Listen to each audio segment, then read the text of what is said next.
கதை கேட்க ரெடியா ஃப்ரெண்ட்ஸ்? எல்லாம் வந்து டாக்டர்னா எல்லாத்துக்கும் பிடிக்குமா பிடிக்காதான்னு தெரியல. எனக்கும் டாக்டருக்கும் எல்லாம் பிடிக்கும். நேற்று வந்து கண்ணு டெஸ்ட் பண்ண போனேன். பார்த்தீங்கன்னா சொட்டு மருந்து போட்டாங்க. ஒரு 4 மணி நேரத்துக்கு பக்கத்தில் என்ன இருக்குன்னு தெரியாமல் இருந்துச்சு. அவங்க கூட விளையாட்டுன்னு சொல்கிறாங்க அப்படின்னு நினைச்சேன். பயங்கரமாக லைட்டெல்லாம் பார்த்தா கூசிச்சு. ஒரு வழியாக வீடு வந்து சேர்ந்துட்டு ஒரு தூக்கத்தை போட்டப்போ தான் நான் தெளிவாச்சு.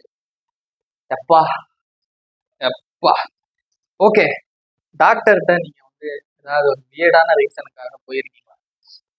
ஏதாவது கிறுக்குத்தனமா சின்ன வயசுல போயிருக்கீங்களா? நான் போயிருக்கேன். அதை பற்றின கதையை நான் உங்களுக்கு சொல்கிறேன். நீங்கள் இன்னும் உங்களோட கதை இருந்துச்சுன்னா வந்து கமெண்ட்டில் ஷேர் பண்ணுங்க. ஓகே, கதைக்கு வரலாமா?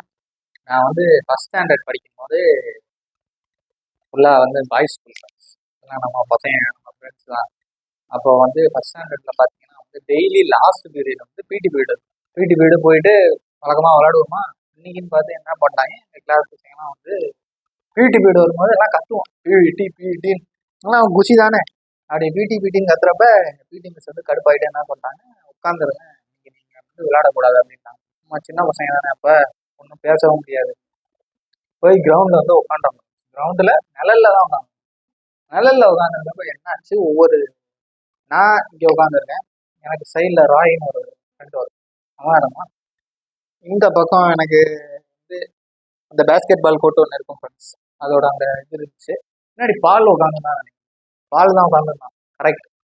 இப்போ என்னாச்சு, அவன் நல்லா பேசிட்டு எல்லாம் வந்து கல் அடிக்கி விளாண்டுமாங்க. நான் அது வந்து கவனிக்கல. நாங்கள் வந்து வேற அங்கிட்டு முன்னாடி இந்த ஃப்ரெண்டோட பவர் ரேஞ்சர்ஸ் பற்றி பேசிட்டு இருந்தோம்.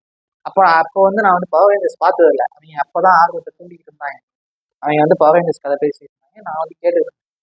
இங்கே பார்க்குறேன், ராய் வந்து பார்த்தா ஒரு 10-15 கல் வந்து சேர்த்து வச்சிருப்பான்.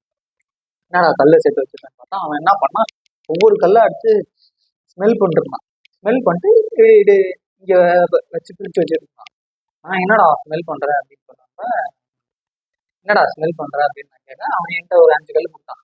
சரியா, நான் வந்து பார்த்துட்டு சும்மா வந்து அதெல்லாம் ஓரளவு பெரிய கல் நான் பார்த்துட்டு என்ன பண்ணேன், இப்படி சரி கல்லை வந்து சைட் வச்சுட்டு அவன்கிட்ட கொடுத்துட்டு இருந்தேன். ஒரு கல் மீதி. அப்போ என்ன பண்ணாங்க, இந்த மிஸ் வந்து எந்திரிங்கப்பா, நீங்கள் வந்து கிளாஸ் போங்க அப்படின்னு சொல்லிட்டாங்க. எல்லாம் எந்திரிக்க ஆரம்பிச்சாங்க. நான் இந்த கல்லை மட்டும் என்ன பண்ணேன், ஸ்மெல் பண்ண சொன்னான். அவன் ஸ்மெல் பண்ணது இங்கே வச்சு ஸ்மெல் பண்ணான்.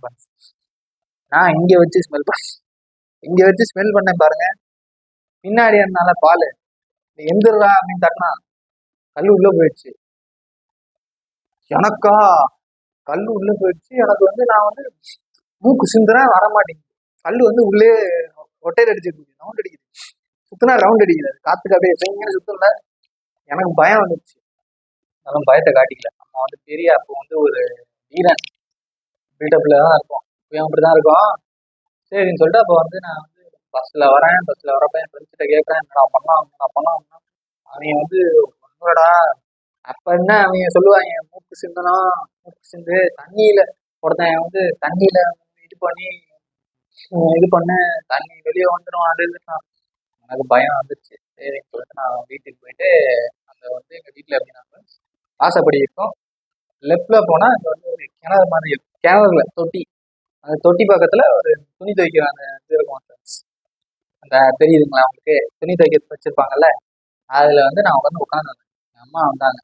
அம்மா வந்துட்டு என்ன சொன்னாங்க, என்னடா அவன் உட்காந்துருக்கான், என்னாச்சு அப்படின்னு.